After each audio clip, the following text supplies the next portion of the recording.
కొనిదెల నాగబాబు అనే వ్యక్తికి ఎమ్మెల్యే కోటాలో ఎమ్మెల్సీ కింద నామినేషన్ ఇచ్చారు. కొనిదెల నాగబాబు అంటే ఎవరో తెలియదు కదా మీకు, చెప్తా. కొనిదెల నాగబాబు అంటే ఇప్పుడు కొనిదెల శివశంకర్ వరప్రసాద్ అలియాస్ చిరంజీవి అనే ఒక సినిమా యాక్టర్ ఉన్నారు కదా, గుర్తురాలా? అదే ప్రజారాజ్యం పార్టీ అని చెప్పని, ప్రజల కోసమే పార్టీ అని చెప్పని, ఈ ప్రజలు జనాలు అని బాగా వాడతారు ఈ పదాలు పెట్టి ఓట్లు వేయించుకొని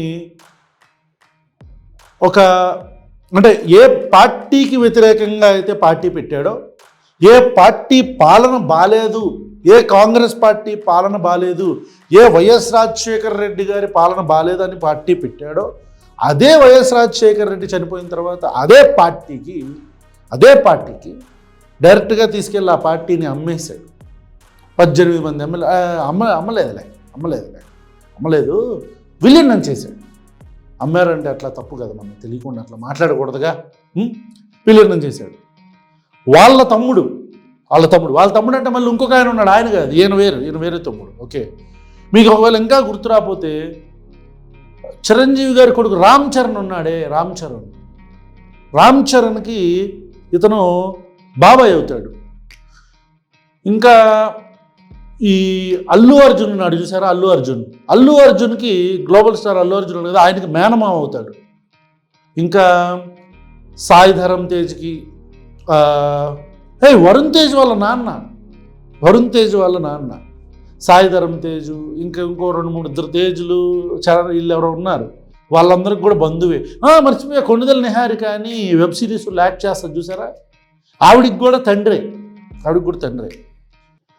అంటే నాగబాబు అనే వ్యక్తి గురించి చెప్పాలంటే వీళ్ళందరికీ ఇదవుతాడు అని చెప్పొచ్చు, కానీ అతను ఏంటి అనేది సీరియస్లీ ఒక ప్రొడ్యూసర్గా ప్రయత్నం చేశాడు వ్యక్తిగా. ఓకే, అది నిజంగానే అప్రిషియేట్ చేయొచ్చు.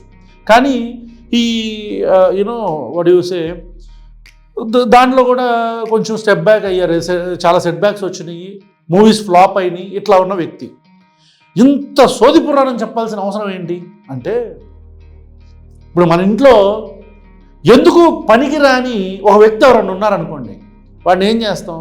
మన ఫ్యామిలీ బిజినెస్లోకి నెట్టడము, లేదా మనకి ఏదైతే ఫ్రీగా లెటర్స్తే మనకు ఒక షాప్ ఉంది ఇంట్లోనే, మన ఫ్యామిలీ బిజినెస్ వచ్చిన షాప్ అనుకుందాం, దాంట్లో నువ్వు ఎట్టవు చేత కాదు కదా దీంట్లో కూర్చో అని చెప్తాం. ఎందుకు?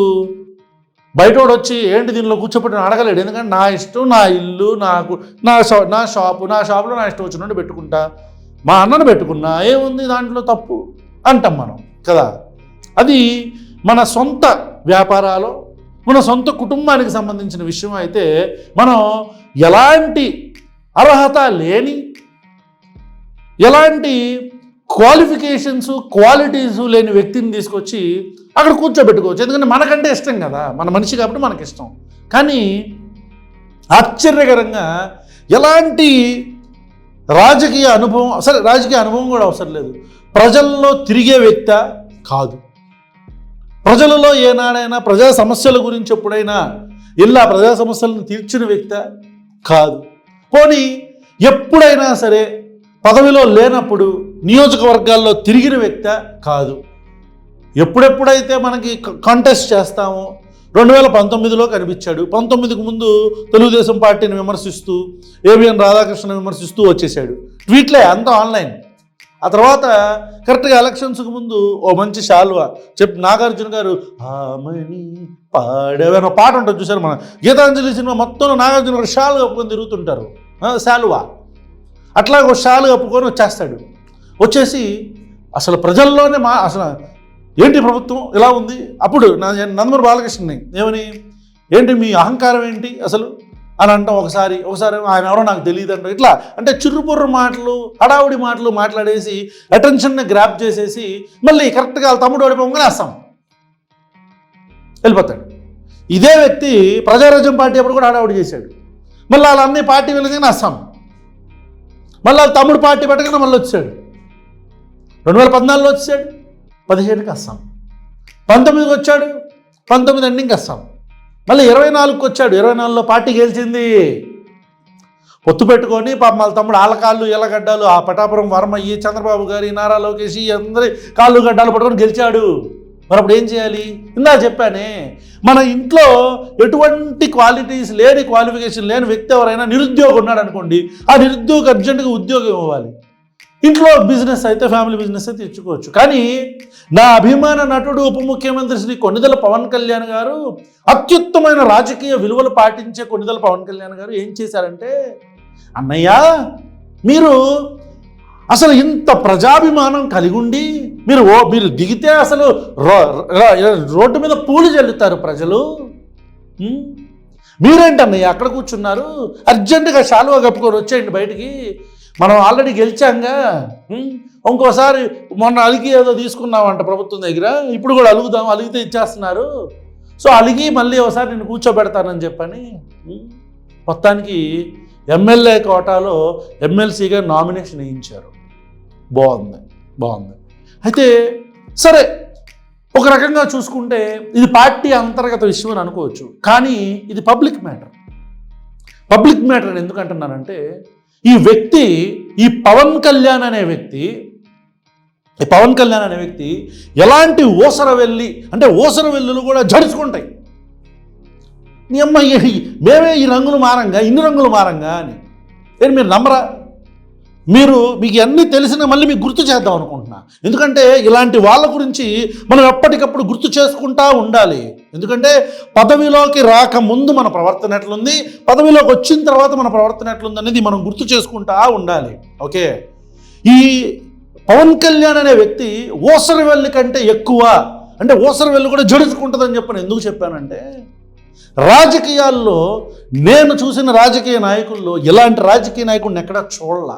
The worst politician I have ever seen in the history of Indian politics Pawan Kalyan. ఎందుకంటే ఇప్పుడు నరేంద్ర మోదీ ఉన్నాడు అనుకోండి, సరే గోద్రా రైట్స్, ఈ మారణ హోమాలు అవన్నీ పక్కన పెడదాం కాసేపు. అట్లీస్ట్ ఒక పార్టీకి, ఒక సిద్ధాంతానికి స్టిక్ అయి కూర్చున్నాడు. అట్లాగే మన బసు కావచ్చు, లేకపోతే ఇప్పుడు ప్రతి ఒక్క పార్టీకి ఒక సిద్ధాంతం ఉంటుంది. ఏ సిద్ధాంతం లేని ఒకే ఒక్క రాజకీయ నాయకుడు ఈ ప్రపంచంలో పవన్ కళ్యాణ్.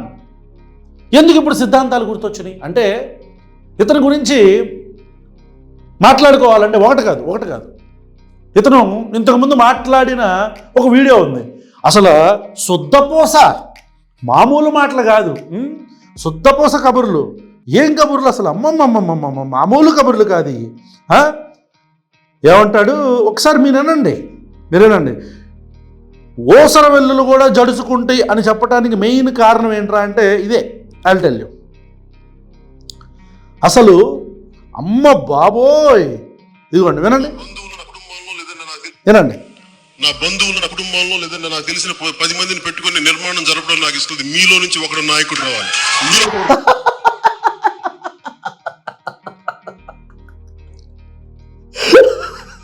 రిపీట్.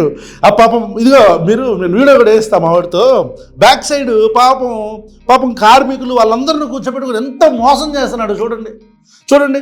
అసలు ఈ నటన మనం సినిమాల్లో చేస్తుంటే బాగుండేది. కళ్యాణ్ గారు, మీరు ఎందుకు ప్రజల్లోకి వచ్చి చేస్తున్నారు దొరికిపోవటానికా? ప్రజల్లారా ఒకసారి చూడండి మీరు, అసలు చూడండి ఏమంటాడు. మళ్ళీ వినండి ఆనిముత్యాన్ని వినండి. చెప్పండి సార్.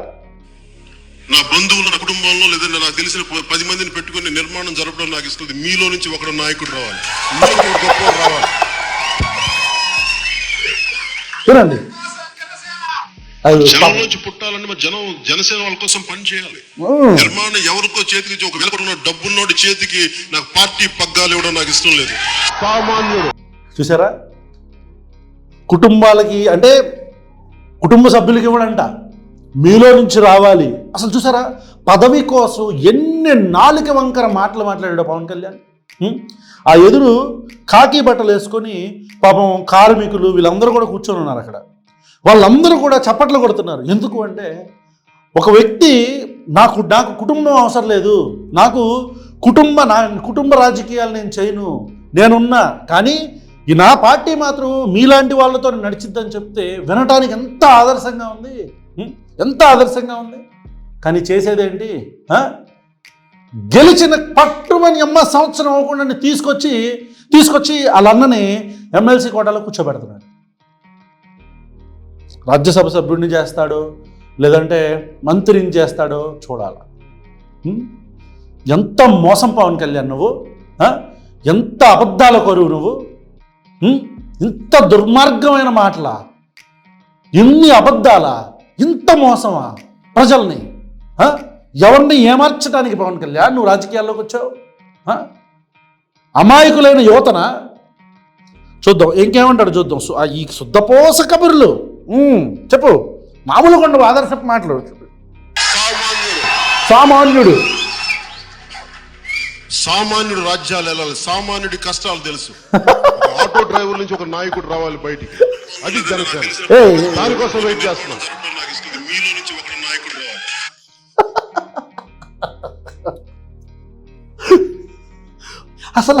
అసలు ఎలా పవన్ కళ్యాణ్ గారు మీరు, నాకు అర్థం కదంటే సీరియస్లీ నాకు నవ్వు వచ్చేస్తుంది. సామాన్యుడు అసలు చెప్పడం కూడా చాలా మంచి ఒక గంభీరమైన వస్తు. సామాన్యుడు ఛా నిజమా? మాకు తెలియదులే. ఇప్పుడు సామాన్యుడు ఎవరు? నాగబాబా? అదేలే మీ కుటుంబంలో సామాన్యుడులే, మీ కుటుంబంలో సామాన్యుడు. ఎవరా సామాన్యుడు?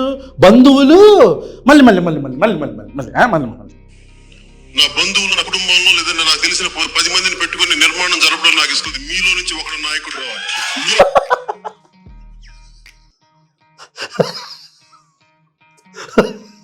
అయిపోలా, ఆడిపుత్యాలు అయిపోలా. నేను చెప్తా పాపం మా వాళ్ళు చాలామంది ట్యాగులు చేసి ఏంటి అరాచకాలు మీరైనా ఒకసారి చూడండి బ్రదర్ అని చెప్తే ఓపెన్ చేస్తే అమ్మో ఈ మామూలు సిద్ధాంతాలు కాదు. చూసారా, నా బంధువులు, నా చుట్టుపక్కల ఉండే 10 మంది వచ్చి అలా, అది కాదు నా ఉద్దేశం. మీకు అర్థమైందా? అట్లాంటి వాడిని కాదు నేను అని చెప్తాడు, అట్లాంటి వాడిని కాదు నేను అని చెప్తాడు. కానీ ఏం చేస్తున్నాడో మనందరం చూస్తాం కదా. ఇకపోతే ఇంకో స్పీచ్ ఉంది. ఆ స్పీచ్లో ఏమంటాడు తెలుసా పవన్ కళ్యాణ్? ఎక్కడ అనుకోను నువ్వు ఎటో వెళ్ళిపోయావు. మళ్ళీ పవన్ కళ్యాణ్ గురించి మాట్లాడుతుంటే మామూలుగా ఉండదు, ఎటో వెళ్ళిపోతూ ఉంటాయి వీడియోస్. స్విచ్ ఓకే, ఇక్కడతో అయిపోవాలా. Just hold on. ఈ పవన్ కళ్యాణ్ అనే ఓసర వెళ్ళిని మించిన వ్యక్తి ఏం మాట్లాడతాడో ఒకసారి మీరు వినండి. అంటే ఇది వచ్చింది నిజామాబాద్, తెలంగాణలో కూడా యానిముత్యాలు వదిలాడు. చూడండి ఎంత మంది అబద్ధాలు, ఎంత చక్కగా మాట్లాడతాడు.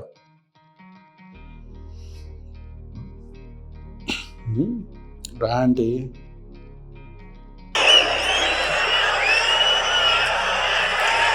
ఈ కోట్లాది ప్రజల ఆకాంక్ష బలిదానాలను నడుమొచ్చిన మన తెలంగాణని ఎవరు ఎలా సమర్థవంతంగా పాలిస్తారో ఆలోచిద్దాం. ఈ రోజున తెలంగాణ వెనుకబాటుతనంలో ముఖ్యంగా మన నిజామాబాద్ జిల్లాలో మనకు చాలా సమస్యలు ఉన్నాయి. నేను 2009లో ప్రజారాజ్యం పార్టీ ఎలక్షన్ తరపున మొత్తం తెలంగాణ అంతా, ప్రతి జిల్లా, ప్రతి తాండా, ఆదిలాబాద్ లోని ప్రతి తాండా నలుమూలని తిరిగాను. తిరిగేస్తాడు సూపర్ హీరో. అన్ని ప్రతి జిల్లా నలుమూలల ప్రతి తాండా తిరిగేశాడు. నిజామాబాద్ అంతా తిరిగేశాడు. తెలంగాణ తిరిగేసావు పవన్ కళ్యాణ్. ఇంత అబద్ధమా? అప్పుడంటే తెలియదులే పాపం, మొన్న మనలాంటి వాళ్ళు ఎవరు లేరుగా నేను ఎండగడతానికి. నా బాధలు, తెలంగాణ కష్టాలు, తెలంగాణ సమస్యలు నాకు బాగా తెలుసులే. కాకపోతే దురదృష్టవశాత్తు నేను నటుడినే. మామూలు నటుడు. నేను రాజకీయాల్లోకి అప్పటికి నేను వచ్చింది క్యాంపెయిన్ చేయడానికి తప్ప పాల్గొనడానికి రాలేదు. ఎందుకంటే దానికి కారణం కుటుంబ రాజకీయాలు చేయడానికి రాలేదు. విన్నారా? దానికి కారణం ఏంటి? కుటుంబ రాజకీయాలు చేయడానికి రాలేదు. కుటుంబ రాజకీయాలు అంటే ఇష్టం లేదు. ఏది ఇదంతా ఎప్పుడు అనుకున్నారు? పదవి రాక ముందు. ప్రజలారా మీరు దయచేసి అర్థం చేసుకోండి. ఈ పవన్ కళ్యాణ్ అనే వ్యక్తి పదవిలోకి రాకముందు మాట్లాడిన మాటలను మీరు అర్థం చేసుకోండి. కుటుంబ రాజకీయాలు చేయడం ఇష్టం లేదంట. మరి నాగబాబు ఎవరు? నందమూరి నాగబాబా? నారా నాగబాబా? ఏ నాగబాబు అతను? కల్వకుంట్ల నాగబాబా? అనుమల నాగబాబా? మాకు తెలియదులే. చెప్పు పవన్ కళ్యాణ్. మన వల్ల ఏం జరుగుతుందో, మనం ఎంత పాటుపడగలమో ఎన్ని కష్టాలు పడి ప్రజలకు న్యాయం చేయకుండా దాని మీద ఆలోచన వచ్చింది. అందుకనే నేను ఒక ఎమ్మెల్యేగా కానీ ఒక ఎంపీగా కానీ అవకాశం ఉండి గెలిచే అవకాశాలు ఉండి అన్ని అవకాశాలు హంగులు ఉండి కూడా ఎందుకు చేయకపోవడం కారణం ఏంటంటే ఓడిపోతావని అన్ని హంగులు ఉండి కూడా పోటీ చేయకపోవడానికి కారణం ఏంటంటే ఓడిపోతావని. అందుకే చేయలే. అప్పట్లో మనకు సత్సంబంధాలు లేవు తెలుగుదేశం పార్టీ లాంటి పెద్ద పార్టీతో. ఒకవేళ ఉండుంటే అప్పుడే చక్కగా వచ్చేవాడివి. మనకు గెలుస్తామన్న నమ్మకం లేదు, ఓడిపోతామన్న భయం ఉంది. కాబట్టి ఇలాంటి చక్కగా అప్పటికప్పుడు పూట గడిపే మాటలు అనమాట, పూటలు గడిపే మాటలు. నాకు కుటుంబ పాలన నాకు ఇష్టం లేదు. అరే అరే అరే చెప్పు చెప్పు చెప్పు చెప్పు వింటాను, చెప్పు వింటాం, చెప్పు. నిజంగా కుటుంబం అంతా సేవ చేయాలంటే వెనకుండి చేయొచ్చు, చాలా సేవలు చేయొచ్చు. అందరూ చట్టసభల్లోకి రావాల్సిన అవసరం లేదు. విన్నారా ప్రజలారా? నిజంగా సేవ చేయాలనుకుంటే కుటుంబంలో నుంచే రాక్కర్లేదు, అది కుటుంబ సభ్యుల్ని తీసుకురాక్కర్లేదు. సేవ చేయాలంటే చట్టసభల్లోకి రాక్కర్లేదంట. చట్టసభల్లోకి రాక్కర్లా సేవ చేయాలంటే. వినండి. దాని బదులు చాలా మంది కొత్త వాళ్ళు రావచ్చు. మీలాంటి ఎంతో మంది యువకులు, దేశం కోసం పాటుపడగలిగే యువకులు ఎంతో మంది రాజకీయాలకు తీసుకురావచ్చు. చూసారా ఇందాక సభలో ఏం చెప్పాడు? నేను మీ నుంచి నాయకులు కావాలి. అబ్బా అబ్బా సమ్మగా ఉంది ఏంటంటే చెవులకి వినసొంపుగా ఉంది. ఇప్పుడేమంటున్నాడు? యువకులు అంటే మళ్ళీ కొట్టే చెప్పు. దాని బదులు చాలా మంది కొత్త వాళ్ళు రావచ్చు. ఎవరు? మీలాంటి ఎంతో మంది యువకులు, దేశం కోసం పాటుపడగలిగే యువకులు ఎంతో మంది రాజకీయాలకు తీసుకురావచ్చు. దేశం కోసం పాటుపడే యువకుడు కొణిదెల నాగబాబా, పవన్ కళ్యాణ్ నా అభిమాన నటుడు, ఉప ముఖ్యమంత్రి అయిన శ్రీ కొణిదెల పవన్ కళ్యాణ్ కార్పొరేటర్కి ఎక్కువ, ఎమ్మెల్యేకి తక్కువ అని మొన్న జగన్మోహన్ రెడ్డి గారు అన్నారు. అనకూడదులే, తప్పులే కానీ కార్పొరేటర్కి ఎక్కువ నువ్వు, ఎమ్మెల్యేకి తక్కువ పవన్ కళ్యాణ్ అని జగన్మోహన్ రెడ్డి గారు అంటాం అనేది అసలు పూర్తిగా తప్పు పట్టుతున్నాం. మేము ఖండిస్తున్నాం. మేము ఖండాలుగా. యువకుడు, దేశాన్ని ముందుకు నడిపే యువకుడు కొణిదెల నాగబాబా. మాకు తెలవదులే, చెప్పు, కొంచెం తెలుసుకుంటాం. ఇన్ని అబద్ధాలా? ఇన్ని చూడండి, యువత ఎంత ఇష్టంగా అంటే ఇలాంటి మాటలకి అట్రాక్ట్ అయ్యి యువత వాళ్ళు, అరే చూసారా మన కోసం ఒక నాయకుడు అంటే కుటుంబ పాలన వద్దంటున్నాడు, ఇంట్లో వాళ్ళని తీసిరాని అంటున్నాడు, మీరు రండి అని చెప్పని అంటున్నాడు. అంటే ఇంతకు మించి మా గొప్ప నాయకుడు ఎవరని ప్రజలందరూ అనుకున్నారు, యువకులు అనుకున్నారు. మా జీవితం పదవిలోకి కరెక్ట్గా 6 నెలలు తిరగకముందే ఒక డాక్యుమెంటు, 9 నెలలు తిరగకముందే తమ్ముడితో నామినేషను, సంవత్సరంలోపు పదవి. అన్నతో మీ అన్న రాజకీయ నిరుద్యోగే కాదు, చాలా వరకు అతను నిరుద్యోగి. కానీ అలా అని చెప్పని ప్రజల మీద రుద్దుతారా? మీ ఇండస్ట్రీలో చాలా కామన్ కదా, కుటుంబాలను తీసుకొచ్చి రుద్దేదాకా రుద్ది రాజమౌళి లాంటి వాళ్ళని, సుకుమార్ లాంటి వాళ్ళని తీసుకొచ్చి పెట్టి మా మీద రుద్ది చూసే తప్పదేక ఏ సినిమాలు లేక మొత్తం కుటుంబాన్ని మొత్తం తీసుకొచ్చి రుద్దారుగా. ఇంక నెక్స్ట్ ఎవరు? మన కుటుంబంలో ఫ్లాప్ అయింది వాళ్ళని తీసుకొస్తారా ఇప్పుడు? చెప్పు పవన్ కళ్యాణ్, కొణిదెల వంశంలో ఇప్పుడు ఫ్లాప్ అయిన వాళ్ళందరినీ తీసుకొస్తారా? ఏంటి పవన్ కళ్యాణ్ ఈ 2 నాలుకల ధోరణి ఏంటి? ఈ ఓసరవెల్లి రాజకీయం ఏంటి? పవన్ కళ్యాణ్ చెప్పు. ఇదంతా పక్కన పెడదాం. ఈ పవన్ కళ్యాణ్ ఓసరవెల్లి అనే అంతకంటే దారుణం అని ఎందుకంటున్నాను తెలుసా? ఇతను ఉత్తరాది అహంకారం అని చెప్పని ఒక చేశాడు, ఒక వీడియో చేశాడు. అర్థమైందా? ఉత్తరాది అహంకారం వినండి. ఉత్తరాది అహంకారం దక్షిణాది అంటే చిన్న చూపు. ఆ ఉత్తరాది అహంకారం మీద నా పోరాటం. మేము భారతీయులం కాదా? మీరు ఒక్కరైనా భారతీయులు? మీ 10 మంది కలిస్తే మీదైనా భారతదేశం. ఇన్ని కోట్ల మంది దక్షిణ భారతీయులకి ఇది భారతదేశం కాదా? ఈ వివక్ష ఎందుకు ఎందుకు ఎందుకు ఎందుకు? చూసారా ఎంత గొంతు చించుకున్నాడు, ఎంత గొంతు చించుకున్నాడు చూసారుగా. ఏమంటాడు, ఈ ఉత్తరాది అహంకారం ఎందుకు ఎందుకు? దీనమ్మ నటన మామూలు నటన కాదు ఇది, అరాచకం. ఈ నటన సినిమాల్లో చేస్తుంటే ఇప్పటికి బాహుబలిని కొట్టాయి కలెక్షన్లు. ఎందుకు? ఏంటది ఎందుకు? ఎందుక ఏంటెందుకు అంటే ఉత్తరాది అహంకారం గురించి. సీరియస్లీ వ్యూవర్స్కి ఆన్ అ సీరియస్ నోట్, నిజంగానే నార్థన్ స్టేట్స్కి ఇప్పుడు ప్రభుత్వమే కాదు, ఇప్పుడు కేంద్ర ప్రభుత్వమే కాదు, ఇప్పుడు నరేంద్ర మోదీ అప్పుడు కాంగ్రెస్ ప్రభుత్వం వచ్చి చాలా ప్రభుత్వాలు గత అర్ధ శతాబ్దంగా ఒక 50-70 సంవత్సరాలుగా దక్షిణ భారతదేశానికి మన సదరన్ స్టేట్స్కి ప్రాతినిధ్యం ఇవ్వకపోవటమే కాకుండా, అంటే కేవలం జస్ట్ లైక్ దట్ అట్లా ఒక హోమ్ మినిస్ట్రీ, ఓ ఫైనాన్స్ మినిస్ట్రీ ఇస్తారని ప్రధానమంత్రులు మన సైడ్ అయ్యింది 10% కూడా ఉండరు. 10%. గట్టిగా ఒక 5 పేర్లు చెప్పండి మీరు తెలుగు మన దక్షిణ భారతదేశం నుంచి వెళ్ళిన ప్రధానులు చెప్పలేము. ఎందుకంటే ఉత్తరాది అహంకారం అనే మాట నిజం. ఈ పవన్ కళ్యాణ్ అనే వ్యక్తి ప్రజలలో ఉండే రెవల్యూషనరీ ఐడియాలజీస్ అన్నిటినీ కూడా ఏది ఈ ఉత్తరాది అహంకారం, సామాన్యుల్లో నుంచి రాజకీయాలు నాయకులు రావాలి, కులాలకి కలుపుకునే విధానం, మతాలకి సంబంధం లేని రాజకీయ విధానం అని చెప్పని తన బేసిక్ జనసేన ఐడియాలజీస్లో, అంటే వాళ్ళకి సిద్ధాంతాలు కొన్ని ఉంటాయి కదా, రాజకీయ సిద్ధాంతాలు, అది వాళ్ళు పెట్టుకున్నారు. జనసేనలో ఒక 7 పెట్టుకున్నారు. దాంట్లో 1 కులాలను కలుపుకునే రాజకీయ విధానం, 2 మతాల ప్రస్తావన లేని రాజకీయం. ఏమన్నాడు, దక్షిణ భారత్ ఇది ఎప్పుడు పదవిలోకి రాకముందు గుర్తుపెట్టుకోవాలా, పదవిలోకి రాకముందు దాకే తన చెగువేరా, పదవిలోకి వచ్చిన తర్వాత చెడ్డీ వీరా అయిపోయాడు అని ప్రజలు అంటున్నారు. చెగువేరా టు చెడ్డీ వేరా అని. ఇప్పుడు ఇంత చించుకున్నాడు కదా.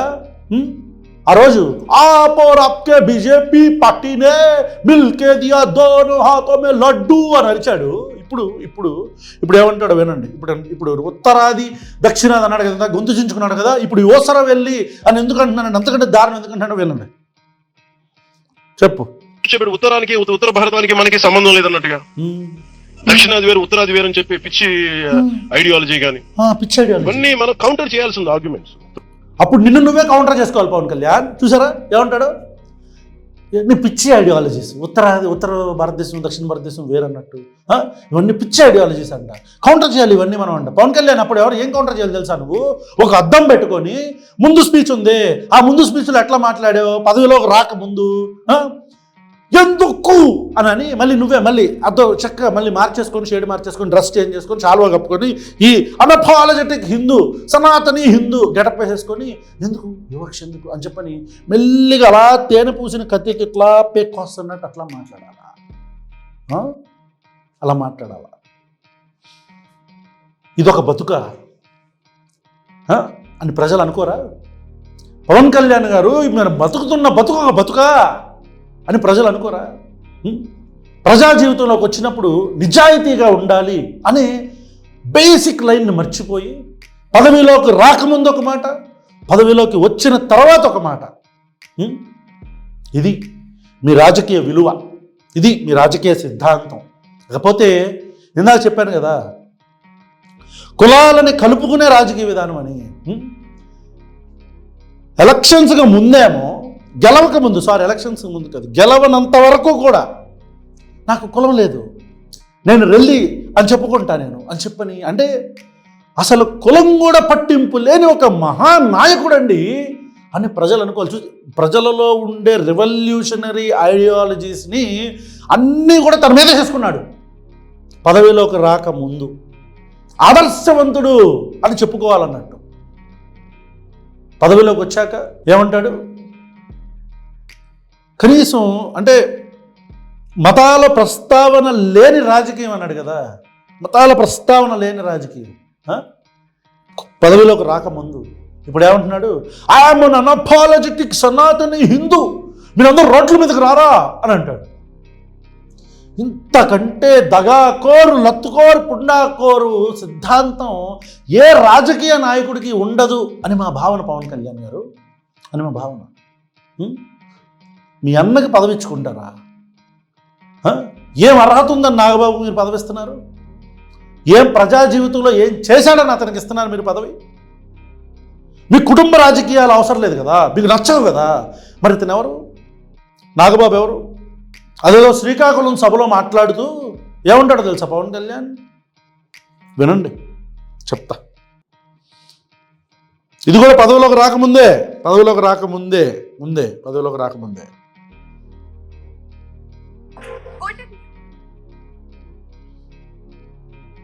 చెప్తా.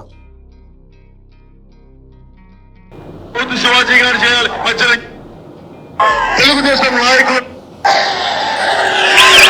ఇలా తెలుగుదేశం పార్టీ ఒకవైపు నాపై దాడి చేయిస్తుంటే నిన్నటికి నిన్న శ్రీకాకుళం మన ఇచ్చాపురం నుంచి రావాల్సిన పర్యటనని తెలుగుదేశం నాయకులు రద్దు చేయించారు.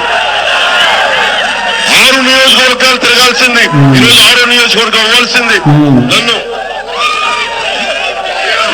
పాపం తెలుగుదేశం పార్టీ ఆపేశారంట. 6 నియోజకవర్గాలు తిరగాల్సింది. అప్పుడు తెలుగుదేశం నాయకులు మళ్ళీ ఇలా దాడి చేస్తా ఉంటారు. అప్పుడు టర్మ్స్ బాగా జగన్మోహన్ రెడ్డి గారు తెలుగుదేశం పార్ట్నర్ అంటారు. అంటే ఎవరు రాజకీయాలు చేయకూడదు, చేస్తే అచ్చెన్నాయుడు గారి కుటుంబీకులు చేయాలి, ధర్మాన ప్రసాదరావు గారు చేయాలి, గౌతు శివాజీ గారు చేయాలి, మధ్యలో ఇంకెవరు చేయడు, కోత పూర్ణచంద్రరావు గారు చేయకూడదు. అంటే కుటుంబ రాజకీయాలు చేయకూడదు, చేస్తే మీరే చెయ్యాలా అని అంటాడు పవన్ కళ్యాణ్ గారు. ఏమంటాడు? చేస్తే మీరే చెయ్యాలా రాజకీయాలు, అచ్చెన్నాయుడు గారి కుటుంబీకులు చేసుకోవాలంటే తెలుగుదేశం పార్టీ, ధర్మాన ప్రసాదరావు గారి కుటుంబీకులు చేయాలంటే వైఎస్ఆర్సీపీ, ఇక వేరే వాళ్ళు చేయకూడదా అని అంటాడు. లేదులేండి, చేయొచ్చు. ఎవరు చేయొచ్చు అంటే కొణిదెల కుటుంబీకులు చేయొచ్చు. చూసేవాళ్ళు మధ్యలో వాళ్ళందరూ ఎర్రిపప్పలం, మధ్యలో చూసేవాళ్ళందరూ ఎర్రిపప్పలం. ఇదే వీడియోలో ముందు సేమ్ నాకు ఈ చూపించడానికి కూడా చాలా అసహ్యంగా ఉంది, అసహ్యంగా. ఇదే వీడియోలో ముందు అంటాడు, ఏ కుటుంబ రాజకీయాలా, మీరు తెలుగుదేశం పార్టీ వల్లే చేయాలా, లేకపోతే వైఎస్ కుటుంబీకులే చేయాలా, నారా కుటుంబీకులే చేయాలా, లేకపోతే వైఎస్ కుటుంబీకులే చేయాలా అని చెప్పి అంటాడు. దాని అర్థం ప్రజలందరూ అనుకున్నారు సామాన్య ప్రజలు కూడా రాజకీయాల్లోకి రావాలి, యువత రాజకీయాల్లోకి రావాలి అని అనుకొని ఇంత మహానుభావుడు మాట్లాడుతున్నాడు. కానీ మహానుభావుడు కాదు. పదవిలోకి రాక ముందు దాకా ఒక ఓసర వెళ్ళి ఎలా అయితే రంగులు మార్చి వాళ్ళ గడ్డాలు, వేలకాళ్ళు, వాళ్ళ మూతులు పట్టుకొని, కాళ్ళు గడ్డాలు పట్టుకొని మొత్తానికి రాత్రులు సంవత్సరాలు కష్టపడి పదవిలోకి వచ్చి ఇప్పుడు ఏం చేస్తున్నాడు? రాగానే మత ప్రస్తావన లేని రాజకీయం అనే సిద్ధాంతాల్లో పెట్టిన వ్యక్తి కాషాయ కండువాలు కప్పుకొని గుళ్ళు గోపురాలు తిరుగుతున్నాడు. ఆడపిల్లల మీద దాడులు జరుగుతున్నాయి. మహాప్రభు చూడంటే మాట్లాడకుండా గుళ్ళు గోపురాలు తిరుగుతున్నాడు. ఇది లా అండ్ ఆర్డర్ రాగానే ఫస్ట్ మా ప్రయారిటీ లా అండ్ ఆర్డర్ అని గొంతు చించుకొని చెప్పిన వ్యక్తి లా అండ్ ఆర్డర్ బాగాలేదు, నేను హోంమంత్రిని అయితే చేస్తాలే అని అంటాడు. ఒకవైపు ఏమో నాకు కులం లేదంటాడు, కానీ మీరు కులభావన పెంచుకుంటాను ఇంకోసారి అంటాడు. కాపులందరూ నిర్ణయాత్మకమైన శక్తి, మీ కాపులందరూ నాకు ఓటేస్తే నేను ఇక్కడ పదవిలో ఉండేవాడిగా, మీరు ఓటేయచ్చుగా అని అడుగుతాడు. నా కులస్తులందరూ మీరు ఓటేయచ్చుగా అని అడుగుతాడు. కులాలను కలుపుకొని వెళ్ళే రాజకీయ విధానం మన పదవి కోసం, మనం ఉప ముఖ్యమంత్రి అవటం కోసం, మన అన్నని, మన కుటుంబ సభ్యుల్ని అందరినీ రాజకీయాల్లోకి తీసుకొచ్చి జనాల నెత్తి మీద కూర్చోబెట్టడం కోసం, పనికిరాని ఎదవలందరినీ తీసుకొచ్చి పదవులా కట్టబెట్టడం కోసం మనం మాత్రం ఈ శుద్ధపోస కబుర్లు చెప్తాం. పదవిలోకి రాకముందు, వచ్చాక ఈ పొండాకోర పనులు చేస్తూ ఉంటాం. పవన్ కళ్యాణ్ గారు, మీరు ప్రజలు మిమ్మల్ని చూడట్లేదు, ప్రజలు మీరు చేస్తున్న పనులని గమనించట్లేదు అని మీరు అనుకోవద్దు. ఆంధ్రప్రదేశ్ ప్రజలు మీరు చేస్తున్న ఈ రంగులు మార్చే రాజకీయాన్ని మతాల మధ్యలో చిచ్చు పెట్టేలాంటి ప్రసంగాలు ఇస్తూ మీరు చేస్తున్న రాజకీయాన్ని, లా అండ్ ఆర్డర్ ఇష్యూ రాగానే తెలుగుదేశం ప్రభుత్వం మీదకి నెట్టేస్తూ, ఏదైనా ఇష్యూ వచ్చినప్పుడు మొత్తం తెలుగుదేశం ప్రభుత్వం మీదకి నెట్టుతూ, ఇది నాకు సంబంధం లేదని చెప్తూ, తెలుగుదేశం పార్టీ హోంమంత్రిని, తెలుగుదేశం పార్టీ ఎమ్మెల్యే కొండబాబుని అక్కడ సీజ్ ద షిప్ టైంలో మీరు కార్నర్ చేసి మాట్లాడుతూ, నాకు సంబంధం లేదని తప్పించుకుంటూ, దీపం పథకం అప్పుడు మాత్రం చక్కగా సిలిండర్లు పట్టుకొని వెళ్ళిపోతూ, నరేంద్ర మోదీ వచ్చినప్పుడు మాత్రం ఏదైనా ఇనాగరేషన్లప్పుడు మాత్రం చక్కగా వెళ్ళి ఫోటోలు దిగుతూ, క్రెడిట్స్ అన్నీ కూడా మీరు తీసుకుంటూ, డెబిట్స్ అన్నీ కూడా తెలుగుదేశం పార్టీకి వేస్తూ, మీరు చేస్తున్న ఈ మతపరమైన రాజకీయాన్ని, ఈ స్వార్థపూరితమైన రాజకీయాన్ని ప్రజలు నిశితంగా గమనిస్తున్నారు అని మీరు అర్థం చేసుకోవాలి. మీ అన్నం తీసుకొచ్చారు, ఇప్పుడు నెక్స్ట్ ఎవరు? పెద్దన్న చిరంజీవి గారా? తర్వాత లేకపోతే రామ్ చరణ్? నిరుద్యోగులు ఎవరున్నారు అబ్బాయిల కుటుంబంలో? నిరుద్యోగులు అంటే రాజకీయ నిరుద్యోగులు కాదు, మామూలుగా సినిమాల్లో ఇక ఏ పని పాట లేకుండా జబర్దస్త్ లాంటి షోలో నవ్వుకుండే లాంటి వ్యక్తులు ఎవరున్నారంటే అదే వరుణ్ తేజ్. పాపం వరుణ్ తేజ్ ఫ్లాప్ అయింది, పాపం వరుణ్ తేజ్ కూడా పాపం కెరీర్ బాగాలేదు. వరుణ్ తేజ్ తీసుకొచ్చే పవన్ కళ్యాణ్ ఎమ్మెల్యే సీట్లు మంత్రిని చేసేయి. నీ కుటుంబమేగా ఉండాలి, కొన్నిదల కుటుంబం ఉండాలా ఇప్పుడు మరి? మీ బతుకులకి రాజకీయ నాయకులను అంటున్నా, మీ బతుకులకి మళ్ళీ డబ్బు పంచని రాజకీయం, మత ప్రస్తావన లేని రాజకీయం, కులాలను కలుపుకునే రాజకీయ విధానం, అబ్బా శుద్ధపోస కబుర్లు, పెద్ద పెద్ద సిద్ధాంతాలు, మన బతుకులకి ఎందుకు పెద్ద పెద్ద సిద్ధాంతాలు, చెగువేరా, భగత్ సింగ్, జ్యోతిరావు పూలే, అంబేద్కర్, పెరియార్. సిగ్గుపడండి పవన్ కళ్యాణ్ గారు, మీరు చేస్తున్న ఈ రాజకీయ విధానాలకి సిగ్గుపడండి. Thank you so much.